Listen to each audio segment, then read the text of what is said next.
Section 625.50 addresses grounding type receptacles, cord connectors, and attachment plugs specifically for 50-amp applications. Exception number 1 states that attachment plugs and cord connectors used with ranges, wall-mounted ovens, counter-mounted cooking units, clothes dryers, or portable room air conditioners shall be permitted to be of the 3-pole 4-wire grounding type with provision for a grounding contact that mates with the grounding contact of the receptacle.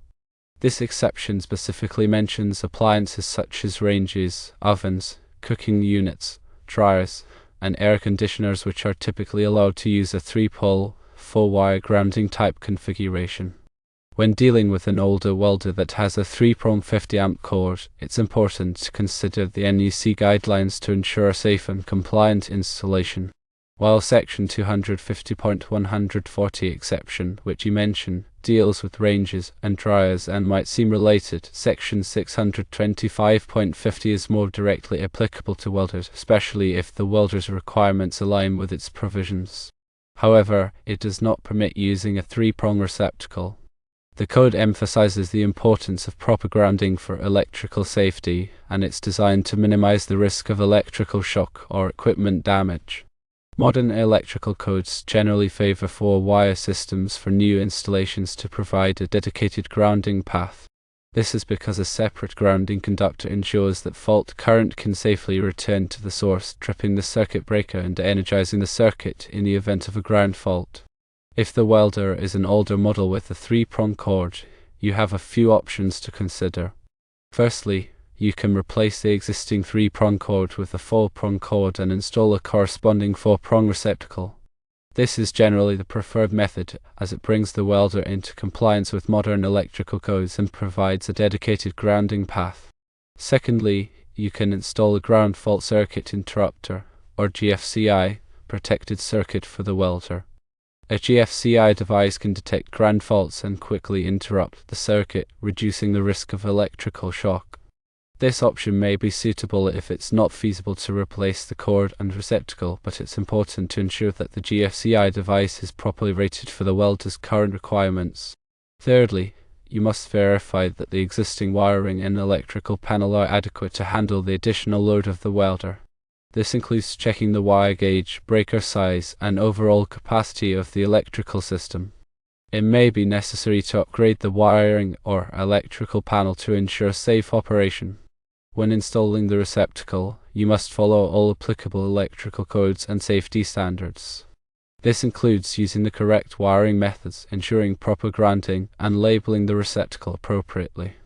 It's also important to consult with a qualified electrician to ensure that the installation is done correctly and safely.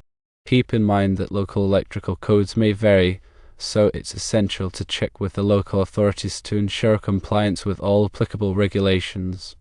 Furthermore, it's important to educate the customer about the importance of electrical safety and the proper use of the welder. This includes explaining the potential hazards of using improperly grounded equipment and the importance of following all safety precautions. To further clarify the situation regarding 3-prong versus 4-prong connections, let's delve deeper into the reasons behind the code changes and the safety implications. The transition from 3-prong to 4-prong connections in many electrical appliances, including welders, ranges, and dryers, was driven by the need for improved safety and grounding reliability. In a 3-prong system, the neutral conductor was often used as the grounding conductor, which could create a potential safety hazard. If the neutral conductor became disconnected or damaged, the appliance's metal parts could become energized, posing a risk of electrical shock to anyone who came into contact with them. The 4-wire system, on the other hand, provides a dedicated grounding conductor that is separate from the neutral conductor. This ensures that even if the neutral conductor becomes compromised, the grounding conductor will still provide a safe path for fault current to return to the source, tripping the circuit breaker and energizing the circuit. By having a separate grounding conductor, the risk of electrical shock is significantly reduced, making the 4-wire system much safer than the 3-prong system. When considering the installation of a 50-amp receptacle for an older welder with a 3-prong cord, it's crucial to evaluate the potential safety risks and code compliance issues. While it may be tempting to simply install a 3-prong receptacle to match the welder's cord, This could create a dangerous situation if the grounding is not properly addressed. In such cases, it's generally recommended to upgrade the welder's cord to a 4-prong cord and install a corresponding 4-prong receptacle. This will ensure that the welder is properly grounded and meets current electrical code requirements. Alternatively, if upgrading the cord is not feasible, you can explore other options such as installing a GFCI protected circuit. However, it's important to understand that a GFCI device only provides protection against ground faults and does not address the underlying issue of improper grounding. Therefore, it should be considered as a supplementary safety measure rather than a replacement for proper grounding. In addition to addressing the grounding issue, it's also essential to consider the overall capacity of the electrical system and ensure that it can handle the additional load of the welder. This includes checking the wire gauge, breaker size, and voltage drop to ensure that they are adequate for the welder's current requirements. If the existing wiring is not sufficient, it may be necessary to upgrade it to prevent overheating or other electrical hazards. Before starting any electrical work, it's always a good idea to consult with a qualified electrician who can assess the situation and provide guidance on the best course of action. They can help you determine the appropriate wiring methods, grounding techniques, and safety measures to ensure a safe and compliant installation. Remember that electrical work can be dangerous if not done properly, so it's always better to err on the side of caution and seek professional assistance when needed. By following these guidelines and taking the necessary precautions, you can ensure that the 50-amp receptacle for the welder is installed safely and correctly. This will not only protect the customer from potential electrical hazards, but also ensure that the installation meets all applicable electrical code requirements. Now let's explore some specific code sections that are relevant to the installation of a 50-amp receptacle for a welder. While Section 625.50 provides general guidelines for grounding type receptacles, cord connectors, and attachment plugs, other code sections may also apply depending on the specific circumstances.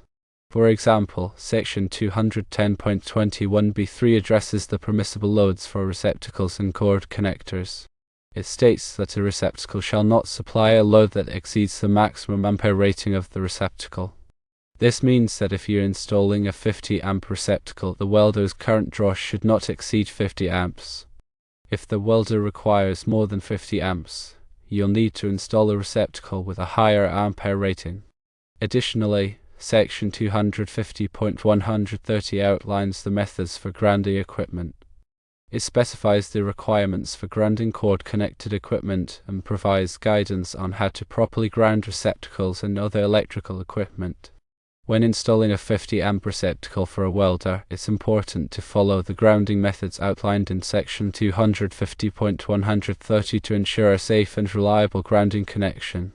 Furthermore, Section 314 provides requirements for outlet boxes, conduit bodies, and fittings. It specifies the types of boxes that are permitted for different wiring methods and provides guidance on how to properly install and support outlet boxes. When installing a 50-amp receptacle, it's important to use an outlet box that is rated for the voltage and current requirements of the circuit. You should also ensure that the box is properly installed and supported to prevent damage or disconnections. In addition to these specific code sections, it's also important to consider any local amendments or regulations that may apply in your jurisdiction. Local electrical codes may have additional requirements or restrictions that you need to follow. Therefore, it's always a good idea to check with the local authorities to ensure compliance with all applicable regulations. To further illustrate the importance of code compliance, let's consider a scenario where a 50-amp receptacle is installed improperly.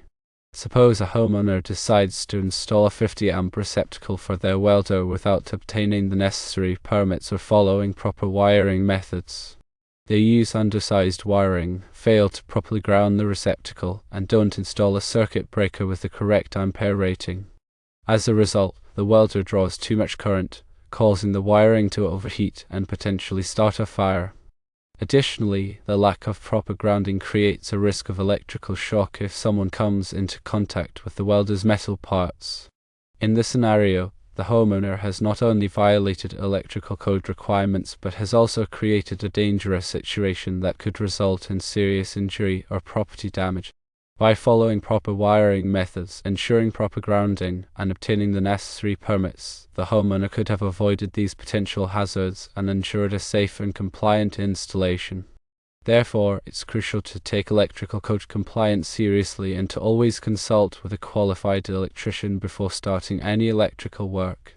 By doing so, you can protect yourself, your family, and your property from potential electrical hazards. Now, let's address the specific issue of using a 3-prong receptacle for a 50-amp welder. As mentioned earlier, modern electrical codes generally favor 4-wire systems for new installations to provide a dedicated grounding path. This is because a separate grounding conductor ensures that fault current can safely return to the source, tripping the circuit breaker and energizing the circuit in the event of a ground fault. If the welder is an older model with a 3-prong cord, you have a few options to consider. Firstly, you can replace the existing 3-prong cord with a 4-prong cord and install a corresponding 4-prong receptacle. This is generally the preferred method, as it brings the welder into compliance with modern electrical codes and provides a dedicated grounding path. To do this, you would need to purchase a 4-prong cord that is compatible with the welder and rated for the appropriate voltage and current requirements. You would then need to carefully disconnect the existing 3-prong cord and connect the new 4-prong cord, ensuring that each wire is connected to the correct terminal. Finally, you would need to install a 4-prong receptacle in the wall and connect it to the existing wiring, following proper wiring methods and grounding techniques. Secondly, you can install a ground fault circuit interrupter, or GFCI, protected circuit for the welder. A GFCI device can detect ground faults and quickly interrupt the circuit, reducing the risk of electrical shock. This option may be suitable if it's not feasible to replace the cord and receptacle, but it's important to ensure that the GFCI device is properly rated for the welder's current requirements. To install a GFCI protected circuit, you would need to replace the existing circuit breaker with the GFCI circuit breaker. You would then need to wire the GFCI circuit breaker according to the manufacturer's instructions, ensuring that the load and line wires are connected to the correct terminals. Finally, you would need to test the GFCI device to ensure that it is functioning properly. Thirdly, it's important to verify that the existing wiring and electrical panel are adequate to handle the additional load of the welder. This includes checking the wire gauge, breaker size, and overall capacity of the electrical system. It may be necessary to upgrade the wiring or electrical panel to ensure safe operation. To check the wire gauge, you would need to examine the wires that are connected to the receptacle and determine their size. The wire gauge should be appropriate for the ampere rating of the circuit. For example, a 50-amp circuit typically requires number 6 American wire gauge copper wire or number 4 American wire gauge aluminum wire. To check the breaker size, you would need to examine the circuit breaker that is protecting the circuit and determine its ampere rating. The breaker size should be appropriate for the ampere rating of the circuit and the wire gauge of the wiring. For example, a 50-amp circuit typically requires a 50-amp circuit breaker. To check the overall capacity of the electrical system, you would need to consult with a qualified electrician who can assess the electrical panel and determine its maximum load capacity. The electrical panel should be able to handle the additional load of the welder without overloading the system. When installing the receptacle, you must follow all applicable electrical codes and safety standards. This includes using the correct wiring methods, ensuring proper grounding, and labeling the receptacle appropriately. It's also important to consult with a qualified electrician to ensure that the installation is done correctly and safely. Remember that electrical work can be dangerous if not done properly, so it's always better to err on the side of caution and seek professional assistance when needed. By following these guidelines and taking the necessary precautions, you can ensure that the 50-amp receptacle for the welder is installed safely and correctly. This will not only protect the customer from potential electrical hazards, but also ensure that the installation meets all applicable electrical code requirements. The information provided is for general guidance only and does not constitute professional electrical advice. Always consult with a qualified electrician before performing any electrical work.